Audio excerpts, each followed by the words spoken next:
ফাতেমা কান্দে রে। হযরত আলী বলে ফাতেমা সত্যি কি তুমি চলে যাবা গো? আমার আব্বা আমাকে ডাকতেছে, আমি চলে যাব। গভীর রাত হয়ে গেছে রে। হযরত আলী আবু যর গফফারীকে কবর খোঁড়ার জন্য খন্দন বানিয়ে পাঠিয়ে, যাও গো চাচাজি, তোমার বৌমার কবরটা তোমরা রেডি করে রাখো। ফাতেমার কবর হযরতে আবু যর গফফারী খুঁড়তে চায়। কবর খুঁড়িয়া আবু যর গফফারী কবরের সাথে কথা বলে, কবর তুমি জানো না আজকে কে থাকবে রে? এখানে থাকবে বিশ্ব নবী রাসূলুল্লাহ আদরের কলিজার টুকরে। তার সাথে তুমি কোনোদিনও বেয়াদবি করিও না। খাদিজাতুল কুবরা বলছে, নবী গো, খাদিজা আমি বলছি আমি মারা গেলে আমার কাফনের প্রয়োজন হবে না।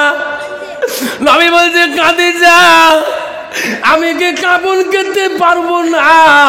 বলছে, না গো নবী, তোমার শরীরের জুব্বাটা আমার কবরে যদি কাফন হয়ে যায়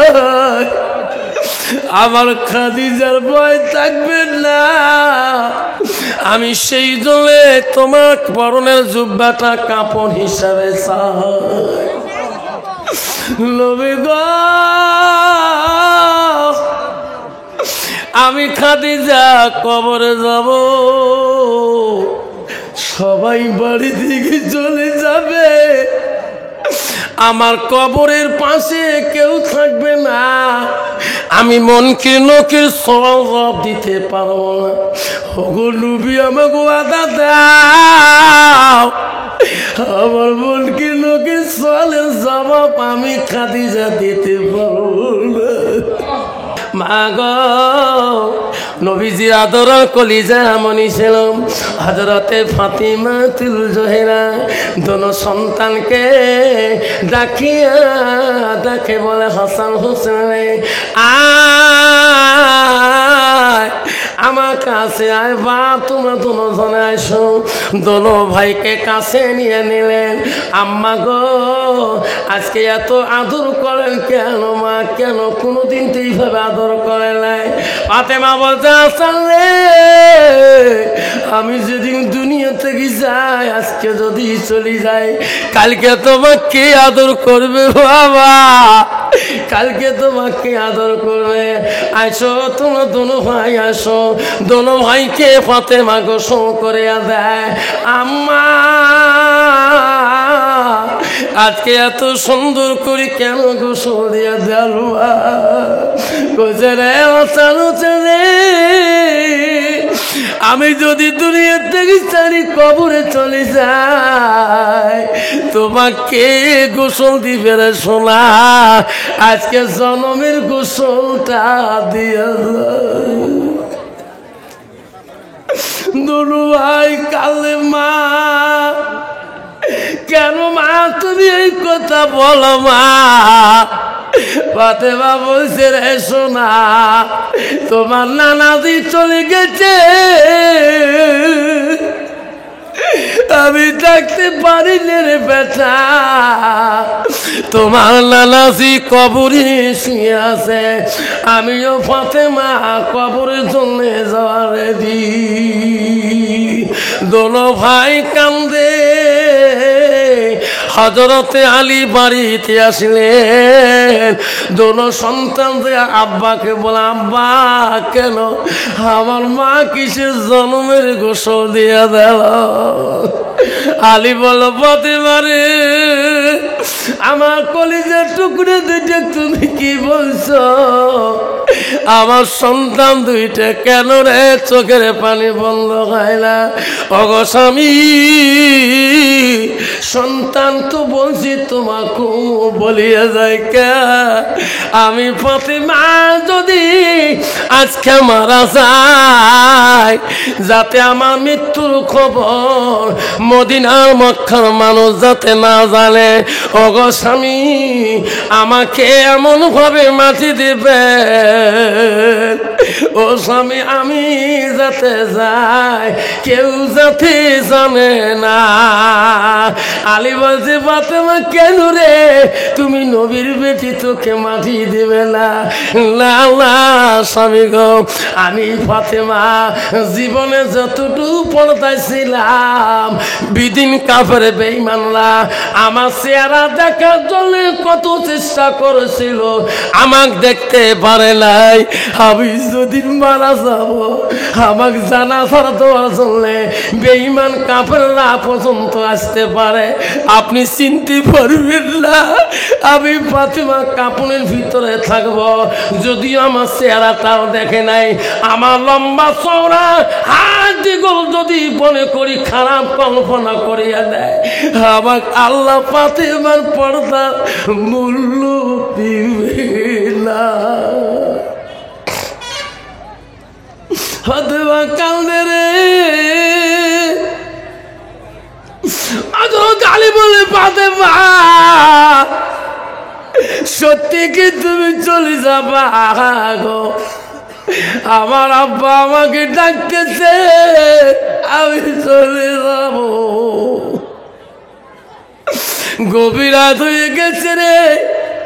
হযরত আলী আবু যর গফফারীকে কবর খোঁড়ার জন্য খন্দন বানাইয়া পাঠাইলেন। যাও গো চাচাজি, তোমার বৌমার কবরটা তোমরা রেডি করে রাখো। ফাতেমার কবর হযরতে আবু যর গফফারী করতে চায়, কবর খুঁড়িয়া আবু যর গফফারী কবরের সাথে কথা বলে, কবর তুমি জানো না আজকে কে থাকবে রে?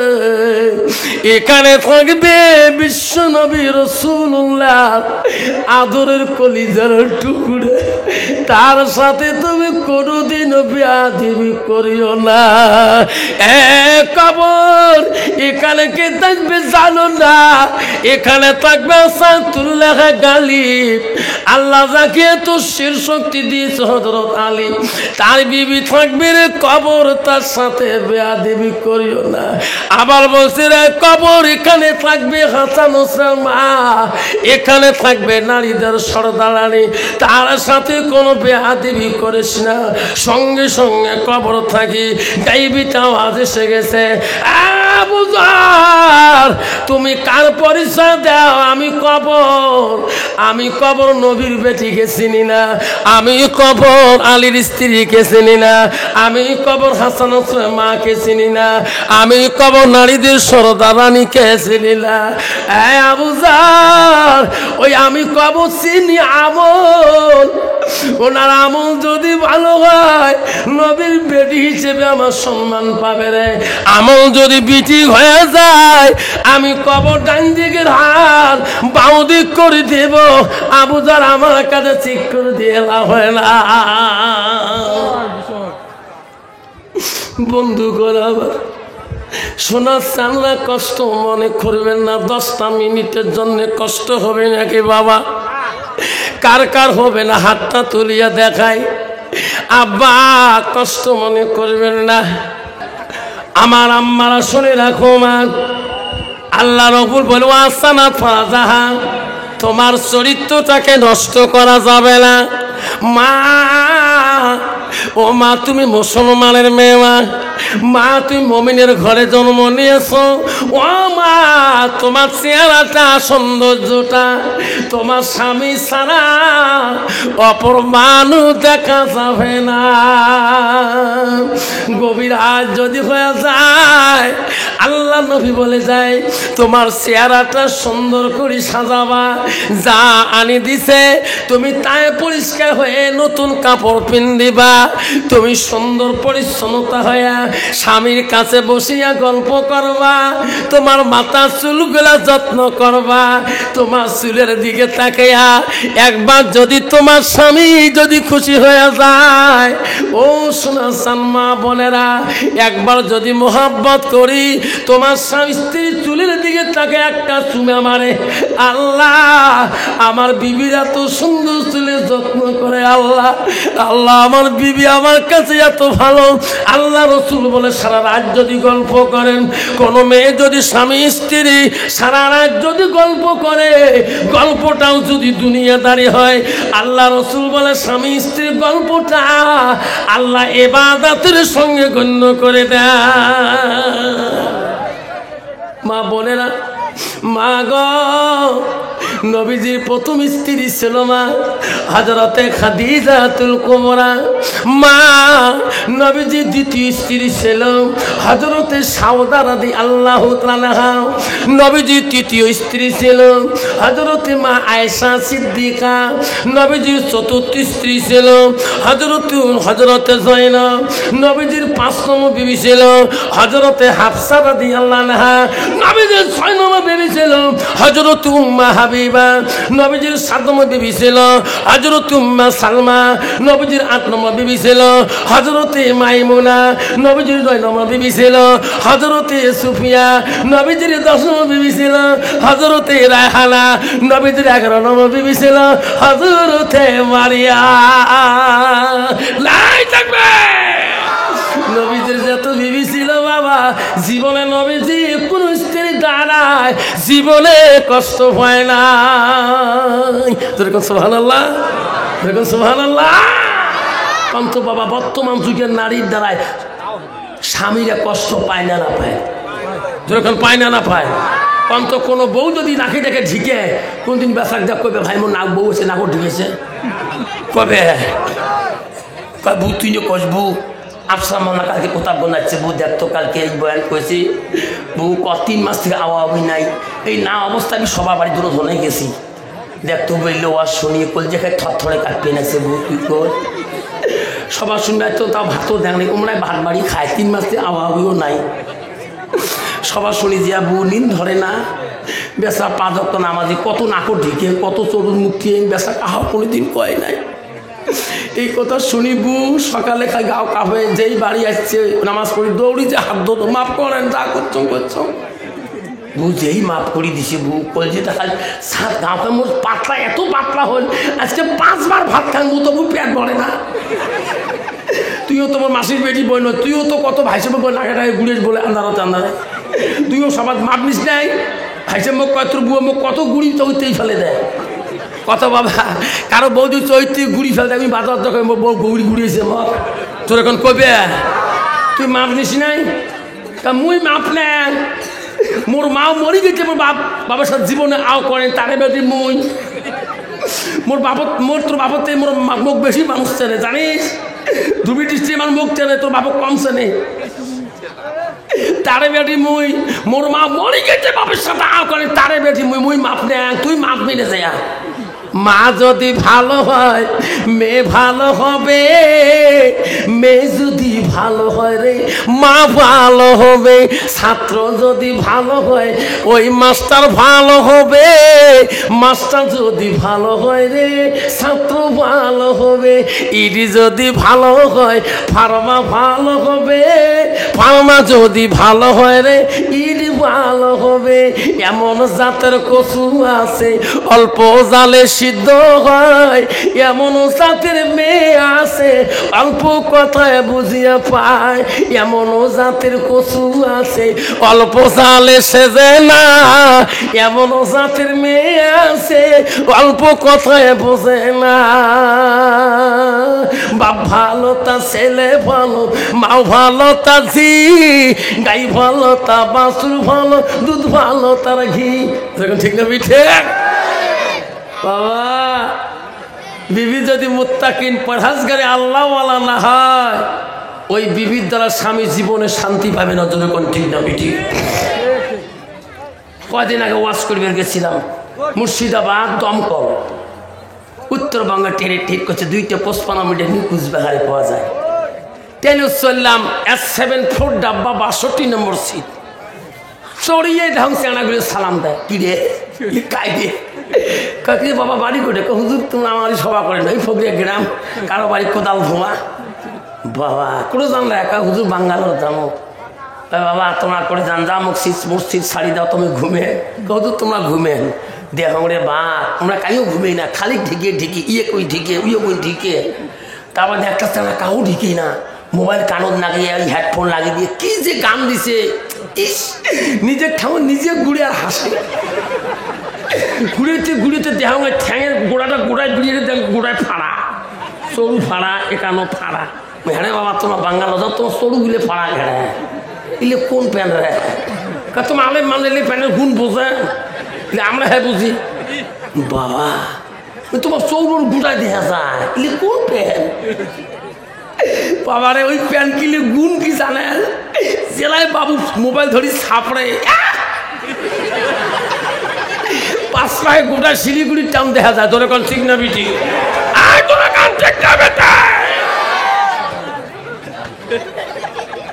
মনটা খায় 5 টাকা যা মা শুনবুড়ি মুক্তি হয়ে গেল।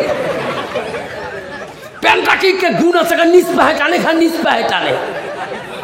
বাবারা মুসলমানের ছেলে আবারে আমি আর বলো না, যখন ওই অনন্তমন হাই স্কুলে পরীক্ষা দেয় মেট্রিক পরীক্ষা, তখন আমার অলাসাম ডিরেক্টর ছিল হবিবুর রহমান সাহেব। আমাকে দাম দিল না, ইন্টারমিডিয়েট FM-এ মেট্রিক দিতে হয়। তৈবুর রহমান সাহেব আমার বন্ধু, সোনাহাট মাদ্রাসায় পড়েছিল, একসাথে অনন্তমন হাই স্কুলে মেট্রিক দিলাম। উনি পাইল 1st ডিভিশন লেটার, আমিও পাইলাম 2nd ডিভিশন। ওখান থেকে গেলাম আগমনী হায়ার সেকেন্ডারি, সেই বছর জয়নাল প্রিন্সিপাল জিন্দা ছিল। পাস করলাম হায়ার সেকেন্ডারি, পাস করে গেলাম, আমি গেলাম প্রগতি মহাবিদ্যালয়, ইনি গেল বিয়ান কলেজে। আব্বা আমি কলেজে গেছিলাম টুপি মাথা দিয়ে, এখনো আমার স্যার আছে গো, কোনোদিন আমার নাম বলে নাই, বলে জুনাব কেমন আছে নাই থাকবে। আব্বা আমারও কলেজ জীবন কাটাছিলাম। আব্বা তুমি কলেজ পড়তে পারো, বাধা নাই, তুমি মাধ্যমিক দিতে পারো, তুমি MA পড়তে পারো, তুমি BA পড়তে পারো, তুমি বিএন কলেজ পড়ো বাবা, কোনো বাধা নাই। তোমার ডাক্তারের দরকার আছে, ইঞ্জিনিয়ার দরকার আছে, পুলিশের দরকার আছে, SP দরকার আছে, মৌলানা দরকার আছে, মুক্তি দরকার আছে, মহাদেশের দরকার আছে, MLA দরকার আছে, কাউন্সিলের দরকার আছে, প্রেসিডেন্টের দরকার আছে, মেম্বারের দরকার আছে, VDP দরকার আছে। বাবারে সবার প্রয়োজন আছে, কিন্তু তোর ভিতরে ইসলাম থাকতে হবে, ঠিক না বেটা? আমার বাড়িতে বিস্কুয়া নাম শুনছেন না, কাটাতারে বগলে ওই দিন আমি আমার ইমাম হাফেজ সাহেব আসে নাই, আমার স্কুল ওই দিন বন্ধ ছিল, ফোন করলো হুজুর জুম্মাটা চলে দেন। তো ঠিক আছে, মাঝে মাঝে ইমাম সাহেবও সহায় করতে হয়। আমি খুতবা পড়ে আর নামাজ পড়ে আর তা জামাতি চেংড়া কতগুলো নেশাবত যাবে, তা আমি সাহেবকে হুজুর জামাতটা সিট করে দিয়ে যাও। ঠিক আছে, জামাতি যুবক চেংড়াগুলো যাবে, সিট করে দিলাম। জুম্মের থেকে বিড়ি যাই, একটা লোক সাদা লঙ্গি পেনা, 7 গাদ দোয়া, আমাকে বলে হুজুর আপনি যে বক্তব্য রাখলেন আমার মনটা যায় না, ভাই তোর বাড়ি করে রে, মোর সাথে যাই, এটা কাটাতা। আমাকে বলে আফসার ভাই রে, আমি এই ক্যাম্পের সাহেব, সুবহানাল্লাহ, আফসার ভাই 1 মাস হলো আসবে ঈদ ক্যাম্পে। ক্যাম্পের ঘরে একটা মুন্সি খুতবা পড়ায়, খুতবায় ফুল কত বড় জানা, সুবহানাল্লাহ। আফসার ভাই রে এত সুন্দর করে খুতবা পড়া, মনটা যায় না বাড়িতে। আমার বাড়ি এই ক্যাম্পে আমি সাহেব, আমার নাম আবুল কালাম আজাদ। আফসার ভাই রে আমার বিবি কোরআনের হাফেজা। আমি বলে আবুল কালাম ভাই রে তুমি আসলি? আফসার ভাই রাতে 2টা বাজলে মসজিদে তাহাজ্জুদ পড়তে যায়, তোমার গ্রামের মানুষ ওই সমাজের কেউ মসজিদে তাহাজ্জুদ পড়ে না, আমি পড়লাম ভাই। তুমি একটা বিএসসি ডিপার্টমেন্টের অফিসার, তুমি তাহাজ্জুদ পড়ো। কইছি আফসর বইরি, যেদিন কবরে চলে যাব এই অফিসারের নাম কবর শুনবে না। আমার বিবি কোরআনের হাফেজা, আমার প্রতিদিন ফোন করে তাহাজ্জুদ কায়দা করেন না গো বাবারা রে। আবুল কালামের পকেটে কোরআন, কোরআনের পুরা পকেট কোরআন। রাস্তায় দেখলে ভাই তো পকেট উঠছে কেন ভাই আফসার ভাই? রাস্তায় টেবে ওই টাংরা বানাচ্ছে রে, কোরআনটা বাড়ি করে পড়ে উজু থাকে। আমি উজু ছাড়া কোরআন নিলে তাহলে বাবা একটা পলিটিকের মানুষ যদি কবরের কথা যদি ভয়ে যদি আল্লাহর ইবাদত তাহাজ্জুদ পড়ে, তাহলে বাবারে আমি কোন মুসলমান হইলাম? আমি কেন কবরকে ভয় করি না? বিশ্বনবী রাসূলুল্লাহ স্ত্রী হযরতে খাদিজাতুল কুবরা নবীজি বাড়ি আসার পরে দেখে খাদিজার মনটা বড় মলিন হয়ে গেছে। নবী বলে, খাদিজা রে তোমার কি হয়েছে? মনটা কেন তোমার অন্ধকার? ওগো নবী, আমি খাদিজা যদি কবরে যাই আমার কথাটা শুনবে? আমি খাদিজা বড় কবরকে ভয় করি গো নবী। ও গো নবী, আমি আজকে কাঁদি। নবীজি রে খাদিজার চোখের পানি মুছে দিয়ে বলে, বল তোর কি বলে আবেগ?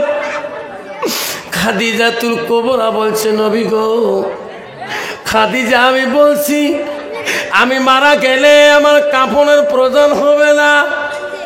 নবী বলছে, খাদিজা আমি কি কাফন খেতে পারবো না? কইছে, না গো নবী, তোমার শরীরের জুব্বাটা আমার কবরে যদি কাফন হয়ে যায় আমার খাদিজার ভয় থাকবে না। আমি সেই জলে তোমার পরনের জুব্বাটা কাপড় হিসাবে চাই। নবী গো, আমি খাদিজা কবরে যাব, সবাই বাড়ি থেকে চলে যাবে, আমার কবরের পাশে কেউ থাকবে না। আমি মনকে নকির সওয়াব দিতে পারবো না। ওগো নবী, আমাকে ওয়াদা দাও, আমার মনকে নকির সওয়ালের জবাব আমি খাদিজা দিতে পারবো না। আপনি আমার কবরের সওয়াল জবাবটা দিবেন কিনা? নবী বলছে, খাদিজা রে তোমার চোখের পানি দেখলে আমি নবী বড় কষ্ট পাই। কথা দিলাম কান্দিস না রে খাদিজা। খাদিজা দুনিয়া থেকে বিদায় নেয়, পর্দা নাই। সাহাবা কেরাম মাটি দিয়ে যায়, রাসূলুল্লাহ বাড়ি থেকে যায় না। আবু বকর উমরকে বলে, উমর রে নবী কে যায় না, নবী কেন খাদিজার কবরের পাশে খালি করে কেন? নবীর কথা রে খাদিজা ওয়াদা দিয়েছে, আপনি জান না। আল্লাহ বলে, জিবরাইল নবী চোখের পানি সহ্য করতে পারিল না, যত কাল নবীজি কবরের পাশে থাকবে খাদিজার কবরে ওই মনকির নখি যাবে না। যেরকম সুবহানাল্লাহ, যারে জিবরাইল যা খাদিজার কবরের মুনকির নকির সওয়ালের জবাব নবীজির ভালোবাসায় আমি আল্লাহ মাফ করে দিলাম। মা বোনেরা, আম্মা দেখো, ও সোনার জাল মা বোনেরা, বিশ্ব নবী রাসূলুল্লাহ সাল্লাল্লাহু আলাইহি সাল্লাম একদিন তার স্ত্রীগণ নিয়ে গল্প করতেছে। আমার রাসূল গল্প করে, স্ত্রীদের ভালোবাসে। এমন সময় নবীর একজন সাহাবী ছিল গো, তার নাম আব্দুল্লাহ ইবনে মাকতুম, অন্ধ সাহাবী। নবী কি এত ভালোবাসতো, এত প্রাণ দিয়ে ভালোবাসতো। নবীকে না দেখলে আব্দুল্লাহ ইবনে মাকতুম অন্ধ সাহাবী থাকতে পারে নাই। আস্তে আস্তে রে নবীজির বাড়ির মুখে আসিয়া গিয়েছেন। নবীজি বিবিদের সাথে গল্প করে, আব্দুল্লাহ ইবনে মাকতুম নবীকে ডাকায়, ইয়া রাসূলুল্লাহ, ইয়া হাবিবুল্লাহ, আমি আব্দুল্লাহ ইবনে মাকতুম আছি গো, আমি তোমার সাথে দেখা করব। নবী বলো, বিবিরা তোমরা একটু পর্দা হয়ে যাও, তোরা একটু আড়াল হয়ে যাও। আমার মহাব্বতের সাহাবী অন্ধ আব্দুল্লাহ ইবনে মাকতুম আমার রুমে আসবে, আমার সাথে কথা বলবে। ওই সময় একজন বিবি বলল, হযরতে মা আয়েশা বলল, হুজুর আমরা কেন পর্দা হব? আব্দুল্লাহ ইবনে মাকতুম তো অন্ধ, উনি তো চোখে দেখে না, আমরা এখানে থাকবো, কথা বলবো না। আব্দুল্লাহ ইবনে মাকতুম বলতে পারবে না, হুজুর আমার তোমার কাছ থেকে তো যেতে পারে না। নবী বলছে, আয়েশা রে, ও আমার বিবিরা শোনো, আব্দুল্লাহ ইবনে মাকতুম অন্ধ হতে পারে, তোরা বিবিটা তো অন্ধ না। কষ্ট হচ্ছে, কষ্ট হচ্ছে কোন বাবা? বর্তমান যুগের নারী কি অন্ধ? যখন অন্ধ আল্লাহ সিনিয়র জানা আছে রে বাবা। ইস, কোন টাকা চুরিয়ালা ফেরিয়ালা সাইকেল ঝোপা বাঁধে যেই গ্রাম ঢোকলে বা পালে চুরিয়ালা গিলি খাবার চায়। লাস্ট কয়, দোকানি ভাই তোর দোকানে কি কি চুরি বেচায়? তাই দেখো তো নেয়া বউ, মান সম্মানের কথা আছে। শ্বশুর করছে, ও বারে বউ তোমার আক্কেল নাই বাড়া, এলে বউ বুড়িয়া হয়েছে বা 5-6 মা হয়েছে, এগুলো বা নরম সহ্য নেই। তোমরা বিয়ে আবার 3 দিন হয় নাই, তোমরা কোন একটা গেছে, তোমরা জানেন কোন বছর ছক আনছে? খবর না জানে বাড়ি না সেই বিছন দয় হল বিছন দয় কি হল? মোর মার গোষ্ঠী কম ধুবি ডিস্ট্রিক্ট কোথায় জানেন? কি হয় তো তোমার? মোর নানা আছে না? বলে হ্যাঁ, মোর নানার মিতে দোস্ত শালা হয়, 180 কিলোমিটার সম্পর্ক। জোরে কোন ঠিক না বিঠি? আল্লাহ, ইস, ভাই তুই কি কি বেচাস? ভাই মুখ ভাবি মিখে চুরি বেচা, কি কি কোম্পানি? মাইনে পেয়ার কাজ চল করি আর কিরণ মালা, খালি দামি কোম্পানি চুরি। ভাবি হাতত দিলেও 60 টাকা, নিলেও 60 টাকা, দেখলেও 60 টাকা। বাপরে বাপ, চুরি গেলা নিয়ে হাতত দেখাবে না, চুরি খায় 6 নম্বর, উনি দেয় 5 নম্বর। এই চুরি এটি যে এই নগুলো যায় না। কয় ভাইরে তো কেমন চুরি? কয় ভাবি তোমার তো হাতত দিয়ে বাবার নাম কষিয়ে লস যাবে, মুই যদি হাতত দিয়ে দেখ 1 টাকাও লাগবে না, ভাঙলেও লস নাই। ধরকান ঠিক না? ঠিক। শয়তানকা দোস্তানি হাত আগে দে। আল্লাহ যেই হাত আগে দিলে বাপ, বাস্তব কথা বাপ, তোমার তিও যেমন নাই। যেই মায়ুস চুরি বাবু হাত ধরে দোকানি, হাত ধরিকে ভাবি একটু নরম করো, চোখটু মুখ করো। যেই খালি বুড়ো নগর ঠাসা মারছে, ভাবি খালি কুচিয়া মাছের মতন কেহট বেহট করে। তোর এখন ঠিক না বিঠি? ঠিক না বেঠে? মা খবরদার মা, এমন চুরি পেনিয়া দিল, হাতের স্বাদ মনের বাসনা পূরণ করে নিল। হাদিস জানো, রসুল বলছে যে ওই যুবকটা রাত্রিকালে তার যদি মোহাব্বতের স্ত্রীর হাত যদি ভালো না লাগে, ওই খারাপ কল্পনা করে তোমার হাতের কথা। আজ বিবিকে বলে, বিবি রে, তোর থেকে আমি দিনের বেলা কমে 10টা মেয়ের হাত ধরছি, তোর থেকে দেখা সুন্দর। তাহলে মা, উনি যদি ওনার বিবির হক আদায় না করে তোমার কল্পনা, খারাপ কল্পনা করে, রসুল বলছে তোর জানার সাথে পরিণত হয়ে যাবে। হামা খবরদার।